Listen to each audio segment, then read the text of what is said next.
Hello and welcome everybody. My name is Severin and today we're speaking about the new moon in Scorpio on the 14th of November. Well, depending a little bit, could also be the 15th because that new moon is happening close to midnight. So it depends a little bit where you are. This new moon in Scorpio is representing a transition time in our lives. A moment, actually I would call it a milestone, because we're finally given the invitation and the opportunity to digest, to reflect and to emotionally process what has been happening in the crazy roller coaster year of 2020. It was an intense year. It brought us to our boundaries, to our fears and to our knees perhaps, and it brought up pain and vulnerability, and with good reason. That's where we are right now. When we look back, we can perhaps see, wow, as crazy and difficult it was necessary. That transformational journey was needed in order to be where we are right now. And that is then the topic or the title for this new moon for me, where we can honor the healing journey that we have been undergoing, perhaps forcefully, but it's still very needed. And then we can see that this process of growth is actually here for our own benefit. And if we can see that, then suddenly we find meaning in the sudden changes or the fears of the unknown that have been coming up, but actually how it brought us even closer to ourselves, and it brought more aliveness and therefore a willingness to change things, to adapt and to move on with courage and with maturity.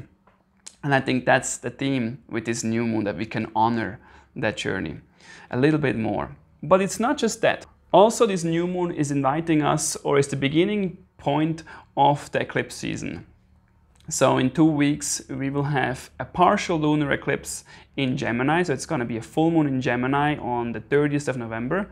And then 2 weeks later, we're going to have the total solar eclipse, which is the new moon in Sagittarius on the 14th of December. And these two, and I will speak much more about it in the future, are going to highlight where we're going to move, what we're going to bring into our lives, into our society, because we're not going to find the vaccine and the coronavirus is just over and everything is going to be fine again and we go all to normal and just print a little bit more money and the economy is going to be fine. No. This is just the beginning point of a bigger transformation that is actually lasting until 2023, when Pluto finally moves out from Capricorn into Pisces.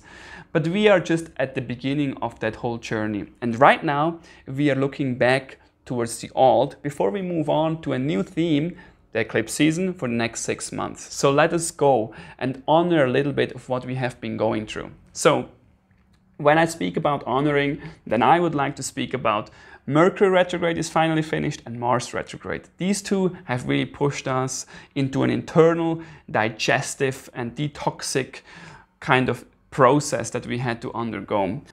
So when we speak about honoring Mars, and then we can say in the last 2 months that we had to learn to deal with the lower expressions of Mars. And that can be impatience, selfishness, impulsivity, all of it. And we could simply say Mars is normally getting something from the outside that we are missing or lacking, and now gets it, and now we feel complete. Now imagine you cannot get what you want. You're not getting your job, your house, your partner, your cookie, whatever it is. And you now have to deal with the pain of missing out, of lack inside of yourself. That is a vulnerable place to be in and a frustrating place. And that perhaps makes us then to be angry at somebody because we cannot get it, or the situation, or we are falling apart and being sad and being dramatic.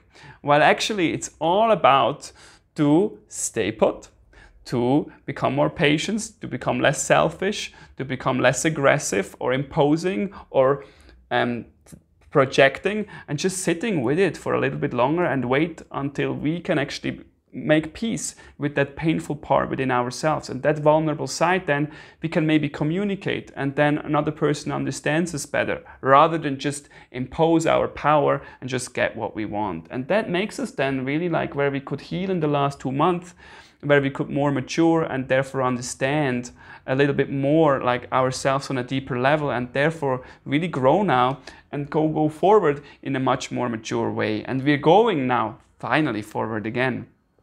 And that will actually still take some time. We will still go through some old themes, and Mars is going to be in Aries until the 1st of January 2021. So just with this really fresh understanding comes also this opposition on the 9th of November, actually, I made a video. That was the opposition. We're still in it between Mars and Venus, where these two polarities come up. So the other side is there for Venus, and then Venus is simply representing this other side of where we are attracting beauty, aesthetics, harmony, and love, and how we go about to bring that into our lives. So we have these two different sides. And there is a connection with Saturn, which brings a seriousness inside. And this seriousness, I will go into it afterwards again, because we have that here with the new moon and Neptune as well, where we basically just coming to a place of where we are honoring the situations that have been given by the society, by the situation, by our work, by the coronavirus and the amplification of that, and maybe the financial instability, the insecurity, the downfall of structures, and the unknowing future that is upon us.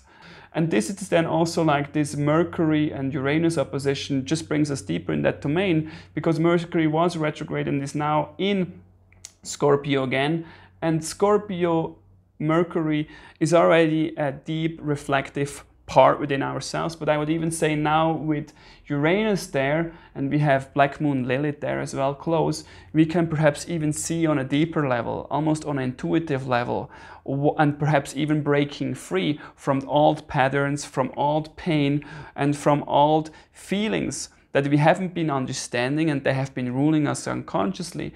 But now finally it's time to release them, and that's again like honoring this healing journey that we have been undergoing, and now a lot of things make sense. And that doesn't mean necessarily finding a solution, but understanding why we are the way we are.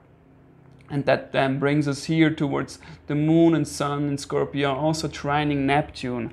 And that's when we can actually hold with love, or turn towards with care, towards the fear, when suddenly the pain and the fear and the worries and all the difficulties, they're actually there for a reason, and not something that we have to try to make a bigger wall or try to run away from.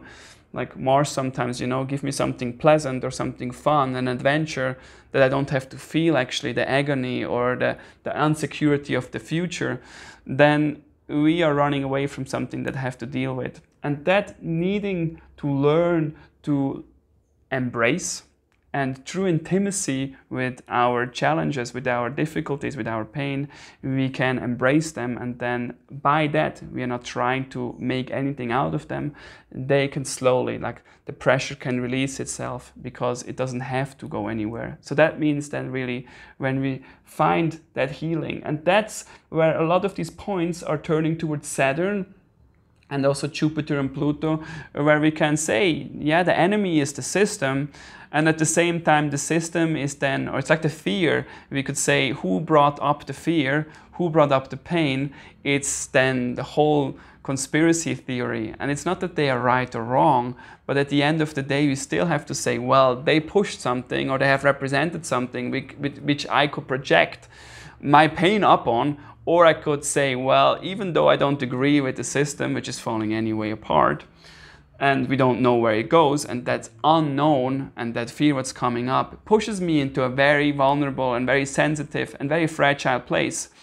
And the more I bring up the quality of embracing that, the more I bring up the capacity of willingly stepping into and honoring that journey, the more I see that there is meaning in fear, in pain, in challenges in life, and it actually makes us coming out stronger the other side. And this is exactly where we're going full circle, and we are ending up where we are right now as a milestone, where we look back and say, wow, that was a bumpy ride, that was crazy, but that was amazing, because it really helped me to grow. And from that place I can see so much clearer where I want to go.